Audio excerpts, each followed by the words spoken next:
Ça risque d'être un peu long, mais ça vaut le coup puisque je remets au lendemain de faire cette vidéo qui n'est pas une urgence pour moi dans l'étude de la monstruosité islamique parce que elle n'en est que... Enfin, encore une fois, il s'agit d'une ruse de la propagande islamique, mais je pense que ça vaut le coup parce que hier j'ai enregistré le space de Siam Asbag qui, sans le vouloir, c'est d'ailleurs assez historique parce qu'elle ne fait monter aucun opposant, elle ne fait monter que les gens qui disent comme elle. Et il y a un gars qui disait comme elle à quelques nuances près, et l'analyse de ces nuances l'a rendu très agressif jusqu'à la mettre en PLS 100. Que personne, le gars lui-même était presque gêné, il s'excusait presque. Parce que tout simplement ils voulaient discuter gentiment, approfondir leur théorie décoloniale, et il s'est trouvé que le gars qui était face à elle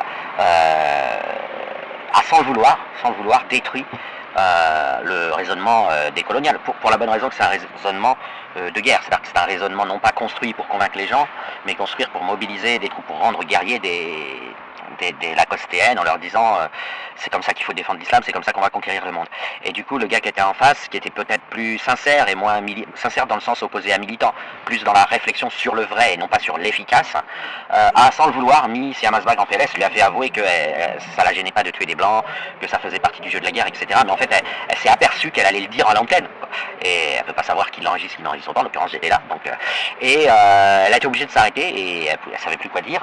Et tout ça c'est le résultat effectivement d'une propagande islamique très intéressante, probablement dangereuse, mais il faut savoir que ça concerne ici une partie des armées islamiques qui sont des bourgeois. Siam Asbag, c'est une bourgeoise, et tous ces gens sont des bourgeois des gens qui vivent dans un très grand confort, qui font beaucoup de vues sur Internet, qui qui méprisent la pauvreté, la faiblesse, etc.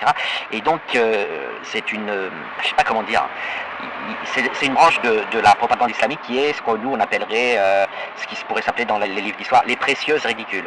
C'est-à-dire que les spaces Twitter, les espaces Twitter et les lives TikTok et les lives YouTube de ce mouvement, Siam Asbag, Nouria Boutelja, etc. C'est fait par des gens qui ont plein de pognon, qui ont été élevés dans l'or, et voilà, et puis qui sont canailles, qui inventent, qui reprennent voilà ce flambeau qui leur plaît bien. Alors c'est des gens qui vont à la fac, hein, voilà, c'est des privilégiés de l'Occident, et qui s'encanaillent en essayant si vous voulez, servir l'islam à leur manière.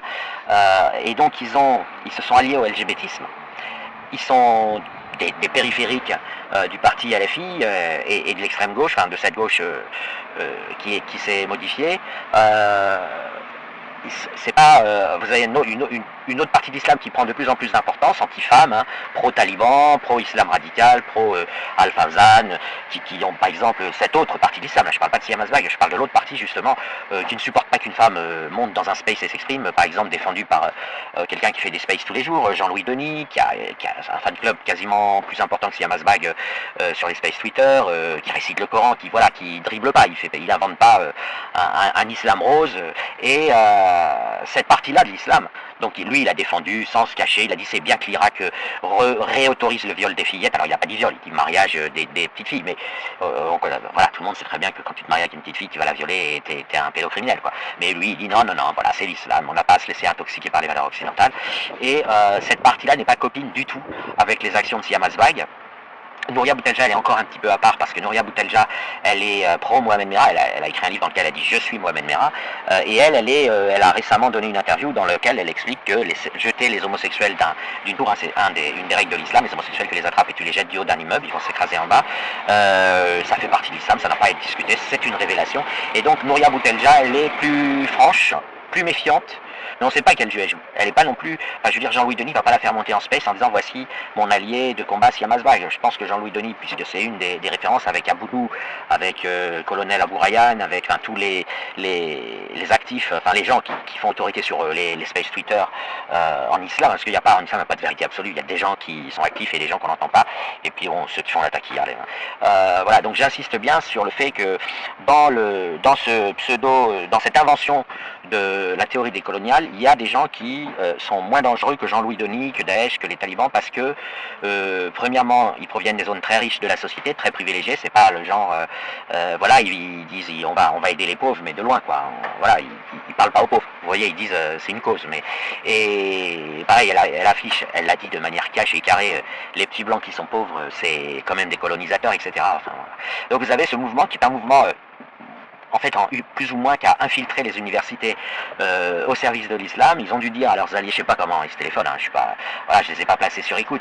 Ils ont dit à leurs alliés de l'islam fondamentaliste, laissez-nous faire, vous n'allez pas rentrer dans les facs avec des couteaux et des Allahu Akbar, même si les facs ont subi un syndrome de Stockholm et trouvent exotique et aiment se vanter qu'ils aiment les terroristes. Pour faire style, rien nous choque, on est des mecs objectifs et scientifiques, donc Mohamed Merah est une victime, Daesh ce sont des victimes, ils ont été mal formés dans l'enfant. Vous voyez, là, vous avez un milieu universitaire, mais cela dit, vous allez quand même pas facilement y rentrer avec des couteaux et des Allahu Akbar, et du coup vous avez donc cette mouvance qui elle s'allie de manière explicite avec le LGBTisme. Par exemple, l'interlocuteur hier soir de Siam Asbag, c'était un homo revendiqué. La plupart des gens qui interviennent dans ces espaces, ce sont des gays revendiqués, donc des gens que l'islam condamne, hein. Et pour elle présente ça ensuite, elle va dire que c'est une alliance temporaire avec l'homosexualité militante pour faire avancer l'islam. Donc elle a besoin parfois de donner des gages qui a fait avancer la conquête de l'islam. Alors comment ce milieu-là a inventé ce trafic de mots, cette mafia linguistique et universitaire? Ben, c'est très simple. Déjà, ils ont dit on va dire islam le moins souvent possible. On va le sous-entendre. Alors j'ai des extraits où Siam Asbag, toujours la même, avoue tout. Elle dit bien évidemment, il faut qu'on ait conscience que rien ne compte à part l'islam, c'est ça notre vrai combat, et que le décolonialisme est au service de l'islam. Elle l'a dit texto, elle a dit c'est pas l'inverse, c'est pas l'islam qui est au service du décolonialisme, ça voudrait d'ailleurs rien dire, on va pas mettre Allah au service des peuples du Sud, c'est les peuples du Sud qui sont pour beaucoup déjà soumis à Allah, ce sont ces mots, et on doit continuer. Il n'est pas ici question de remettre en cause l'islam, je suis musulmane, blablabla, elle a terminé son speech comme ça. Donc l'idée c'est quoi? L'idée c'est d'attaquer l'Occident en disant que son opposition à l'islam peut être renommée colonisation. Vous voyez, vous avez la colonisation véritable, factuelle, qui est une monstruosité, voilà, c'est des gens qu'on envahisse d'autres, les Américains qui ont exterminé les Indiens, etc. L'idée, c'est de prendre ce crime classique, crime connu dans l'histoire humaine, bien analysé, hein, la colonisation c'est quand même pas quelque chose de mystérieux, et de dire, nous allons dire qu'être contre l'islam, c'est être colonisateur. Mais vous ne pouvez pas le dire comme ça, parce que les gens vous disent, tu rigoles. L'islam, c'est un crime contre l'humanité, une mafia pédocriminelle, ils exterminent 14 millions de fillettes par an. C'est le débit le plus... C'est-à-dire que si vous voulez atteindre ce débit mortifère de l'islam, il faut additionner tous les massacres hors islam de l'histoire humaine. Et une fois que vous avez tout additionné, ça ne suffit pas. Il faut multiplier par 30, et vous obtenez le débit 2024 établi par l'UNICEF d'extermination seulement dans la population des fillettes de l'islam. C'est 1,4 milliard fillettes par siècle, hein, 14 millions par an. Vous faites x 100, dans un siècle à 100 ans, vous obtenez 1,4 milliard. Ce débit, on fait semblant de lutter contre, mais en 2020, c'était 12 millions, donc ça augmente. Et si vous voulez, tout le monde le sait. Donc voilà, tout le monde le sait, soit consciemment, soit de manière subconsciente, mais voilà, ce sont des chiffres de l'UNICEF, il y a 230 millions de fillettes excisées, sur ces 230 millions, 200 millions c'est en zone islamique. Donc vous n'allez pas, votre astuce, elle ne va pas marcher en disant, être contre l'islam, c'est être colonisateur. Si les gens sont contre l'islam, c'est qu'ils sont colonisateurs. Ça ne va pas marcher tout seul. Il va falloir leur mettre sur le dos d'autres défauts. Et donc, le deuxième défaut, c'est le racisme. Voilà, ils vont dire que c'est au nom de leur racisme qu'ils refusent de se soumettre au Coran. Ça, c'est les deux grandes lignes. Et elle l'a rappelé hier soir dans son space, c'est ça notre combat. Maintenant, troisième élément, troisième astuce, ne pas prononcer le mot islam. Donc, toujours aller chercher 3-4 exceptions, par exemple l'Amérique du Sud ou le pays d'Afrique qui n'est pas encore islamisé, pour dire ouais, eux aussi ils en veulent à l'Occident. Sachant que 90% des guerres, si vous voulez, du monde libre contre ce qu'on appelait le Sud, c'est essentiellement l'islam. Hein. Voilà, enfin, je dis pas que c'est de la faute de l'islam. Là, je l'ai dit suffisamment avant, je leur dirai suffisamment après pour pas le dire, mais je dirais c'est des pays islamiques, tout simplement. Enfin, je veux dire, l'Algérie, c'est l'islam. Le Maroc, malgré tous les efforts du roi pour sortir son pays de l'islam, il y a encore beaucoup de route à faire, parce que Mohamed VI, en 2016, il a dit il faut avoir des problèmes psychiatriques pour croire au Coran. Alors comme c'est le roi du Maroc, c'est passé, sauf que si vous croisez un Marocain, il va vous dire je suis musulman. Donc vous voyez, il a fait une petite brèche, il a commencé un peu à désislamiser le Maroc par quelques déclarations, mais il va falloir plusieurs décennies. De même, en Arabie Saoudite, le patron MBS, il a interdit l'Aden, il a demandé que l'Aden sonne très doucement, pas plus d'1 tiers du volume. Il interdit les mosquées aux mineurs, enfin il a mis une limite d'âge pour aller dans les mosquées, il fallait commencer à taper, il a mis en prison les apologues de l'islam les plus fondamentalistes, etc. Donc il y a des efforts qui sont collectifs. Je veux dire, l'Occident d'ailleurs ne fait rien, il est complètement tétanisé. L'interdiction de blasphémer l'islam appliquée vraiment, hein, puisque si vous baladez avec un t-shirt avec les caricatures de Charlie, vous serez agressé et tout. souvent tués, Samuel Paty a été assassiné, Charlie a été assassiné, Salman Rushdie, on sait ce qui lui est arrivé, bon, du coup personne ne blasphème. Et donc on est gouverné partiellement par l'islam, on est en cohabitation puisque l'islam interdit de blasphémer sous peine de mort et exécute réellement les gens qui blasphèment. Donc on a une situation qui fait que l'Occident est assez apathique dans cette situation et s'est laissé infiltrer par les antennes et les lobbies islamiques. On l'a vu, ils ont réussi à infiltrer un apologue de l'islam directement procureur à la CPI, ce qui a fait donc du coup disparaître de facto la CPI, qui n'existe plus. Enfin, elle existe encore officiellement, il y a encore les bâtiments et tout, mais on sait que c'est un musulman qui a ça, qui est procureur général, donc terminé, fin de l'histoire. Vous avez l'ONU qui a été extrêmement infiltrée aussi. Bref, vous avez, si vous voulez, l'islam est très puissant en Occident, mais il l'est moins maintenant dans le monde islamique, de par ses populations et ses dirigeants qui ont compris que c'était extrêmement dangereux. Et puis de toute façon, à un moment donné, si vous voulez, le bilan criminel de l'islam, vous avez les talibans en Afghanistan, vous avez l'Iran dont le peuple iranien, ça fait quand même 40 ans qu'il est esclave et pris en otage par une mafia pédocriminelle qui a sa tête. Vous avez le Liban qui a été entièrement réduit en esclavage par l'organisation terroriste Hezbollah. Je rappelle que le Hezbollah c'est beaucoup plus puissant qu'on croit parce qu'il dirige vraiment le Liban. Le gouvernement c'est un gouvernement d'hommes de paille. Vous avez toutes les monarchies pétrolières. Enfin, c'est vraiment quelque chose de puissant. Et dès lors, c'est tous ces chefs d'État, sachant que les textes véritables de l'islam vont se répandre, ils sont aux aguets. Ils disent ouais, ça va plus être, on fait le Ramadan et on prie quoi. Si vous voulez, les textes de l'islam, ils sortent par Internet, par les nouveaux moyens de communication modernes. Donc vous avez chaque musulman qui se retrouve face au fait que par exemple Mohamed a acheté une fillette de 6 ans et l'a violée à 9 ans. Et voilà, sachant que 95% des lycéennes et des lycéens, ils n'étaient pas au courant. Et au moment où ils doivent faire leurs investigations, ils se retrouvent justement, alors ils vont à droite à gauche, sur TikTok, sur YouTube, etc. Mais ils se retrouvent confrontés à ces réalités islamiques qui sont nouvelles pour eux. Ils n'ont pas lu le Coran, et puis même s'ils ont lu 3 pages, le Coran c'est énormément de chantilly et de remplissage vide entre des versets atroces. Donc c'est du gros blabla, et puis de temps en temps, vous avez des versets précis qui tombent, le 65.4, qui autorise l'achat et le viol de fillettes, par exemple, qui dit, enfin bref, je ne vais pas répéter le 65.4, en gros, il dit que quand une fillette change de propriétaire, parce que là, en islam, la femme est une marchandise, elle a toujours un maram, donc c'est son propriétaire, si vous voulez. Les règles islamiques sur la femme, c'est des règles de propriété. Donc quand elle change de propriétaire, c'est-à-dire quand une femme ou fillette va passer d'un propriétaire A à un propriétaire B, le verset 65.4, il dit, vous devez attendre 3 mois pour vérifier qu'elle n'est pas enceinte. Sauf que, et c'est quand même bon, je l'ai déjà dit dans une autre vidéo, mais les gens qui ont inventé le Coran, ils voulaient absolument qu'il soit raté. J'ai expliqué pourquoi le Coran avait été raté exprès d'ailleurs, parce que rien n'obligeait quelqu'un supposément s'appeler Dieu à être aussi con dans la rédaction de ce verset. Il dit, et ça concerne toutes les femmes, donc les ménopausées, celles qui ne sont pas encore ménopausées, qui sont adultes, et celles qui n'ont pas encore leur règle, c'est-à-dire les petites filles de 0 à 10 ans, en gros, en moyenne. Il n'était pas obligé de préciser, il l'a fait. Donc, s'imaginez, même s'il trouve des excuses, des arguments d'avocat, des trucs et des machins, quand il est tout seul dans sa chambre et qu'il n'a pas de contradicteur, le petit musulman de 15-16 ans, il dit, mais c'est quoi ce verset? Enfin, vous voyez, il va à l'école en France, tranquille, il est quand même dans un monde libre, et voilà, son livre, son Dieu lui dicte que quand tu changes de propriétaire, c'est dans une petite fille de 5 ans, qui est revendue à un autre gars, faut attendre 3 mois pour vérifier qu'elle n'est pas enceinte, au passage affichant l'ignorance qu'on ne peut être enceinte que si on a ses règles, donc ce n'est pas valable ni après la ménopause, ni avant d'avoir ses règles, et le verset, il fait un grand chelem, il dit c'est valable aussi pour celles qui sont ménopausées, donc ils ne peuvent plus avoir d'enfants, et pour celles qui n'ont pas encore leurs règles. Donc voilà, on a un grand chelem. Bon, puis je vous parle pas des autres versets, le 32.5 qui dit qu'un jour pour Allah ça dure 1000 ans, et puis au 70.4 il dit un jour pour Allah ça vaut, texto, hein, il dit qu'un jour pour Allah ça vaut 50 000 ans, donc évidemment l'ado, il n'a pas vu ça. Par contre, il va le voir dans le futur, parce qu'il va dire, ah ouais tiens, j'ai un livre, le mec il se contredit, c'est censé être Dieu qui l'écrit, il se contredit, cache d'un coup de manière carrée deux versets où il se rappelle pas qu'il a dit 1000 ans pour le 32.5, donc il dit 50 000 ans pour le 74, etc. Donc vous avez une situation critique pour l'islam qui met les musulmans devant un choix cornélien. Ils vont devoir changer leur islamité. Ils vont plus pouvoir dire je lis pas le Coran, je lis pas la Sunna, je fais le Ramadan, je fais wesh salam alaikum sur le Coran de la Mecque en rigolant avec des potes autour d'un thé, je vais à la salle. Voilà, ils vont plus pouvoir faire ça et dire moi ça me suffit, je suis musulman. Voilà, ils vont se faire accuser par les plus érudits de ne pas être musulmans. C'est ce qui a déjà largement commencé.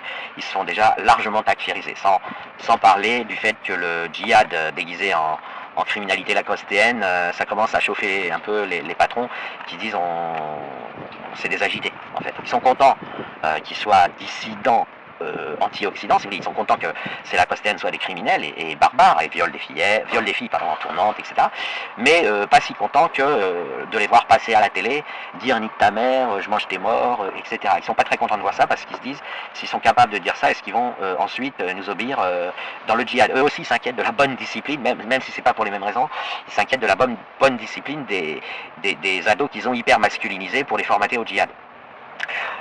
Donc l'islam, il est face à une situation qui est très spéciale et comme il l'a toujours fait dans l'histoire. Je rappelle que l'islam, il se vante de ses productions en citant ses apostats. Il dit, nous avons eu des grands noms dans l'islam qu'on fait avancer un tel. Les un tel en question, c'est les apostats de l'islam. C'est un peu comme si dans 100 ans ou 150 ans, quelqu'un disait, ouais, regardez, nous, on a Majidou Kacha, on a Jacques le Fou, des musulmans de premier plan. C'est un peu ça. Et ben, tous les jours, quand ils vont faire de la propagande sur Internet, ils disent, ouais, on a Averroès, Avicenne, enfin, je sais plus, après, il y a tout un tas de noms. C'est des apostats de l'islam célèbres. Alors, évidemment, à l'époque, il ne pouvait pas dire, bonjour, je suis apostat. Donc, bon, voilà, les historiens savent qu'ils sont apostats d'une manière plus détournée, mais peu importe. Donc, vous savez, ce que fait l'islam, c'est qu'il cogne d'abord et ensuite, il dribble un peu. Mais il n'est pas dans une construction d'esquive approfondie. Et ce que propose le mouvement des frères musulmans, bon, on en parle tout le temps, donc j'ai pas envie de détailler là-dessus, et de Siam Asbagh et compagnie, c'est de dire on va faire avancer l'islam par la promotion du décolonialisme. Donc on va inventer un concept qui serait qu'il n'y a pas seulement eu des comportements coloniaux, il n'y a pas seulement eu des guerres d'invasion où un mec vient faire un hold-up chez toi et te prend ta maison avec un fusil et te dit dégage. Il y a aussi eu de l'imprégnation intellectuelle et des paradigmes coloniaux que nous ne reconnaissons pas. Bah, en fait, la traduction de ça, c'est l'Occident ne reconnaît pas l'islam, mais ils appellent ça, si vous voulez, ils essayent de faire une inversion, c'est-à-dire de dire que l'Occident ne serait pas objectif, mais présenterait ses découvertes scientifiques comme objectives, mais que ce serait un soi-disant mensonge et que l'objectivité et la vérité, ce serait l'islam. Voilà. Et pour éviter de prononcer le mot islam, ils vont dire culture des peuples du Sud. Alors c'est tout à fait vrai que un certain nombre de cultures ont été écrasées, ne serait-ce que le fait de chasser pour manger, etc. Mais ces cultures ne constituent pas des paradigmes. C'est-à-dire, c'est des cultures, quoi. C'est des traditions qui ont été effectivement, qui ont pu être détruites par les colonisateurs, mais ces traditions, elles n'affirmaient rien. Elles n'étaient pas des affirmations scientifiques. Elles ne disaient pas que la Lune tourne autour du Soleil en temps de temps. Or, là, ce qu'essaie de faire ce mouvement décolonial, en espérant affaiblir le monde libre, hein, tout simplement, le jeu, l'individualisme, en essayant, ce qu'ils font, c'est essayer de dire, au fond, vous pensez que l'homme, il est allé sur la Lune parce que la NASA le raconte, mais tout ça, c'est des conneries, vous voyez. Ou la manière d'accoucher, ou les médicaments, des médecines anciennes se seraient perdues à cause du colonisateur. Alors, je rappelle, hein, il faut savoir que plein de trucs se perdent en science, pas forcément à cause d'un colonisateur, et puis que quand quelqu'un marche, au contraire, on est content de l'avoir. Donc, si la piche de chameau, par exemple, guérissait le cancer, vous auriez des mastodontes pharmaceutiques occidentaux qui vendraient de la pisse de chameau et qui décerneraient des prix Nobel aux gens qui ont découvert ça. Il y a aucun, l'Occident n'est pas, la colonisation occidentale n'est pas une colonisation intellectuelle. Mais ils essayent de faire croire ça. Et pourquoi ils essayent de faire? Parce que ce qui est vrai, c'est que l'Occident pense que l'islam est faux, et surtout se contente pas de le penser, il ne prend en considération il ne donne des minutes de conversation à quelqu'un qui va venir à vous affirmer que l'islam est vrai que d'une manière méprisante, légitime au sens où il y a plein de trucs, voilà, c'est un mec qui arrive en disant je vois des éléphants rouges, vous le méprisez, même si vous essayez de me retenir, vous le méprisez, vous demandez quel médicament et dans quel département psychiatrique il va falloir lui conseiller, d'une manière méprisante, et surtout en Occident parce qu'ils sont forcés. C'est-à-dire que le Coran est tellement raté dans sa forme et dans son fond qu'il ne bénéficie pas d'attention. D'abord parce qu'on n'a pas le temps, et ensuite parce qu'il faut un préalable quand même un peu vraisemblable pour étudier un bouquin qui se prétend écrit, en plus, excusez du peu, le créateur de toute chose. Si vous voulez, le créateur de toute chose qui, au tout début du Coran dans l'ordre de révélation, c'est le verset 68-13, donc c'est le deuxième verset, la deuxième sourate 68 dans l'ordre de révélation, et c'est le verset numéro 13, il insulte les gens qui refusent de se soumettre à Mohammed pendant 12 versets, rien que ça, du 68-1 au 68-12, et au 68-13 on se dit bon, il va passer à autre chose, il commence un peu à radoter, et là il fait, et en plus ce sont des bâtards. Donc si vous voulez, vous arrivez, vous êtes en ouais, regardez, le créateur de toutes choses, donc de vous les occidentaux. Et il nous a tous écrit son message, regardez, voici, et le mec qui commence à lire, il voit, et en plus ce sont des bâtards. Il n'est pas contre, il va se marrer, c'est tout, il se marre, c'est du mépris si vous voulez, c'est vécu comme du mépris, mais c'en est réellement. Et ce qui fait que l'islam, pour attirer l'attention sur lui, il tue. Et après, comme toujours, quand vous condamnez Fourniret à 40 ans de prison parce que c'est un monstre, vous oubliez complètement de vous moquer de lui parce qu'il vous fait pas rire. Et l'islam c'est pareil, au lieu de se moquer, il a réussi à obliger les gens à remplacer la moquerie par la peur et la terreur. Il considère que c'est un monstre, et pour l'islam c'est plus satisfaisant d'être pris pour un monstre que d'être pris pour une débilité rigolote. et j'ai déjà fait des vidéos très longues là-dessus. Et du coup, dans cette stratégie décoloniale, il y a, pour éviter cet écueil, parce qu'on n'imagine pas trop si Hamasbag est en train de dire ouais, ce n'est qu'un prisme subjectif de l'Occident que d'interdire qu'on viole des fillettes de manière industrielle, comme le font les talibans, comme le fait l'Iran, comme le font en général les pays islamiques, sauf le Maghreb qui a justement été un peu adouci. Si Hamasbag, on ne l'imagine pas dire ça, donc évidemment elle va prendre un chemin détourné et dire nous sommes méprisés en tant que peuple du Sud parce que les peuples du Nord se sentent supérieurs. En fait non. Voilà, parce que tout simplement, si vous voulez, l'arnaque là-dedans, c'est une arnaque qui est partielle, il y a une partie de bonne foi, et la partie de bonne foi, elle provient du nous face au je.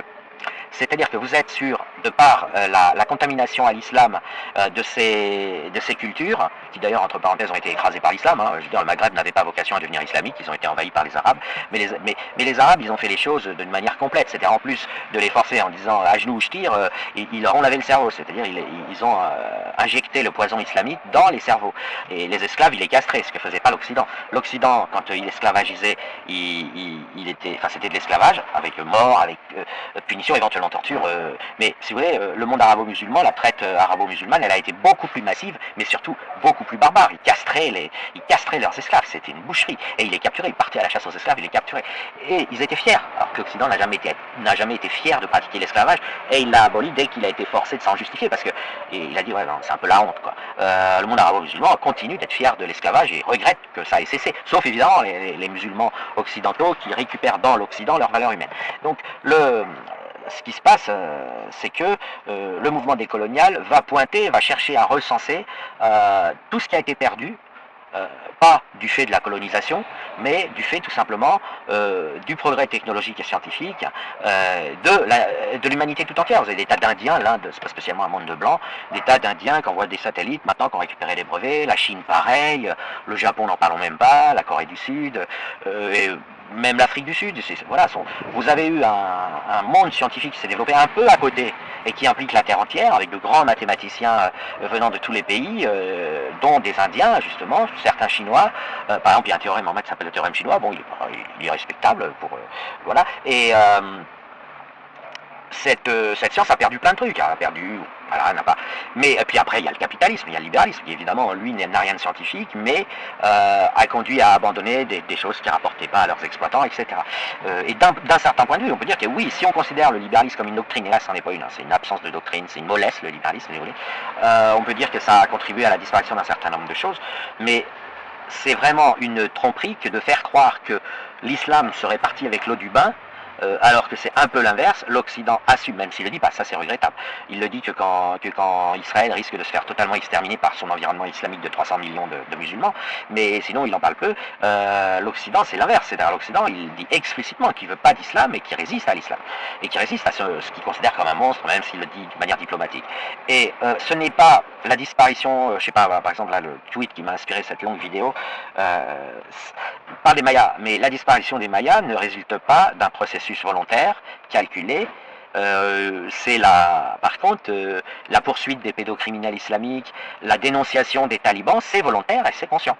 Et il n'y a pas de colonisation dans le fait de se demander s'il ne va pas falloir réenvahir l'Afghanistan, qui ne possède pas de ressources, donc qui n'intéresse absolument personne, le réenvahir pour en sauver les femmes des monstres qui les violent et les torturent au quotidien. Alors, je pense qu'on ne le fera pas parce qu'on a tenu 20 ans à essayer de maintenir cette zone à l'abri de ces monstres, puis ça a été un puits sans fond d'énergie investie. Ils ont réussi à faire partir les Américains et la coalition internationale et à remettre en place leur mafia pédocriminelle de traite des fillettes et des femmes.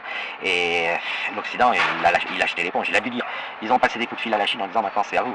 C'est à vous, voilà, c'est votre voisin, vous êtes plus écoutés, vous êtes beaucoup plus puissants, vous êtes 1,5 milliard, vous maintenez les Ouïghours attachés, vous leur interdisez l'islam.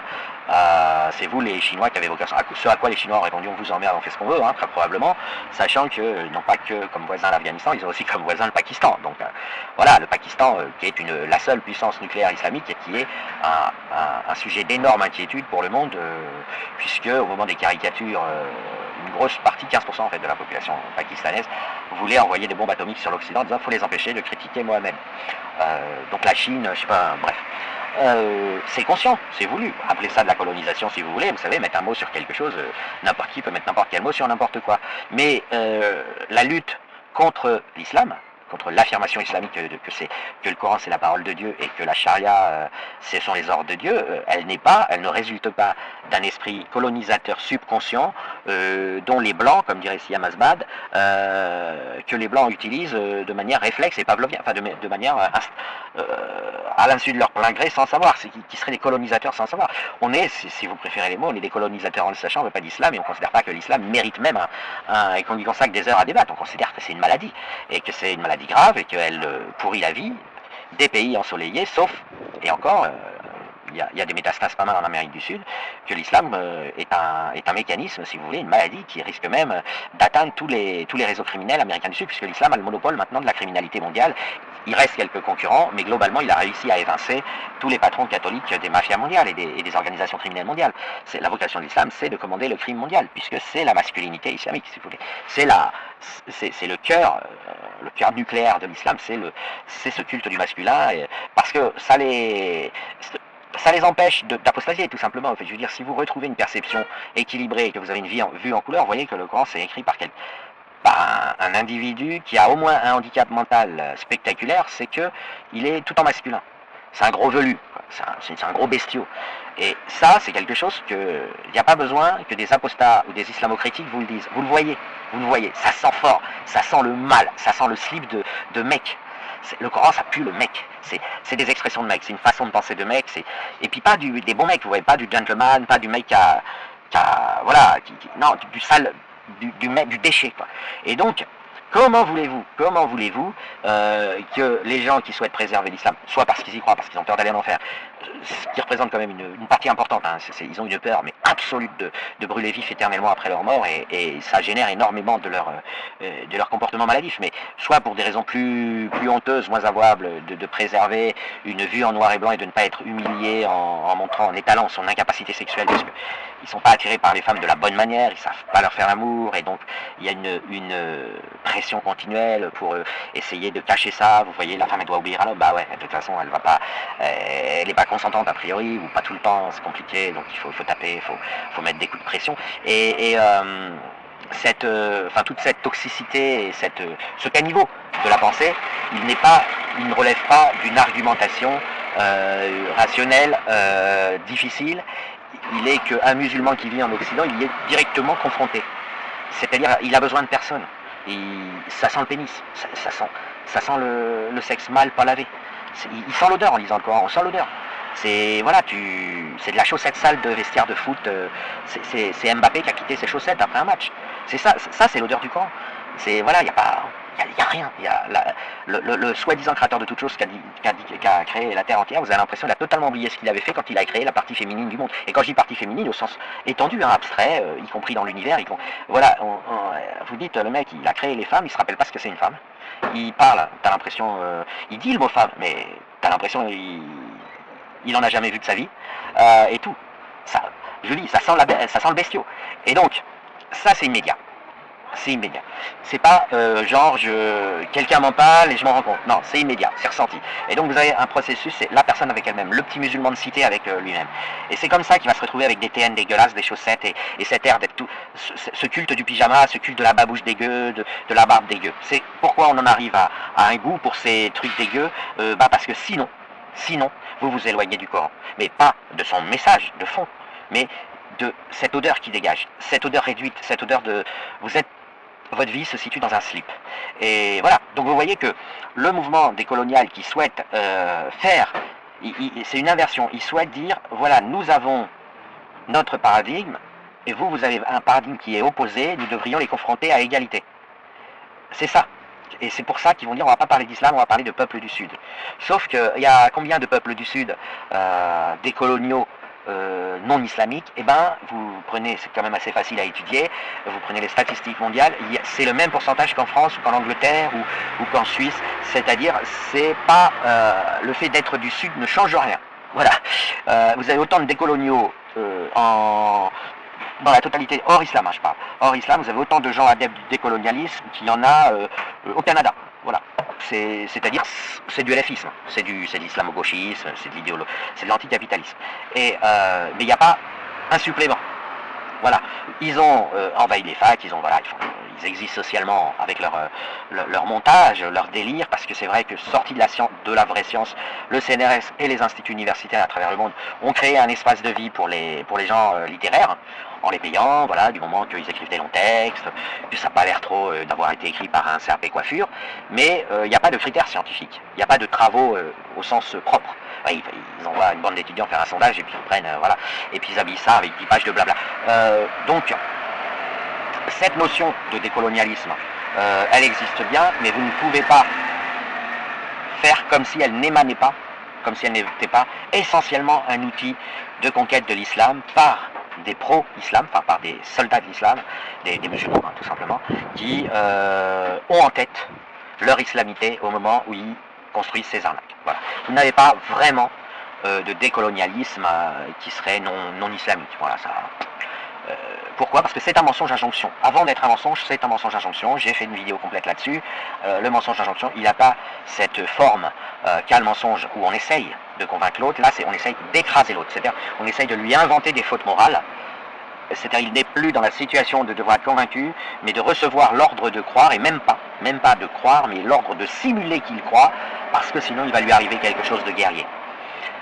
J'espère, c'est un peu compliqué, mais j'espère. Vous savez, il y a un intervenant sur Twitter, il a écrit des textes, ça se voit du début jusqu'à la fin, il s'appelle Raël, non, Réel, enfin, ouais, c'est un nom comme ça, et il est explicite, il est explicitement, voilà, il dit, nous devons ne jamais perdre de vue que c'est l'islam qui nous amène là, qui nous amène à militer pour cette théorie décoloniale qui s'installe et qui va avec le wokisme, qui va avec tout ça. Mais enfin bon, et donc cette idée qu'il existerait une colonisation due au progrès scientifique supérieur de l'Occident, tout simplement c'est une escroquerie. Et puis je vais m'arrêter là parce que ça fait quand même 40 minutes que je bavarde.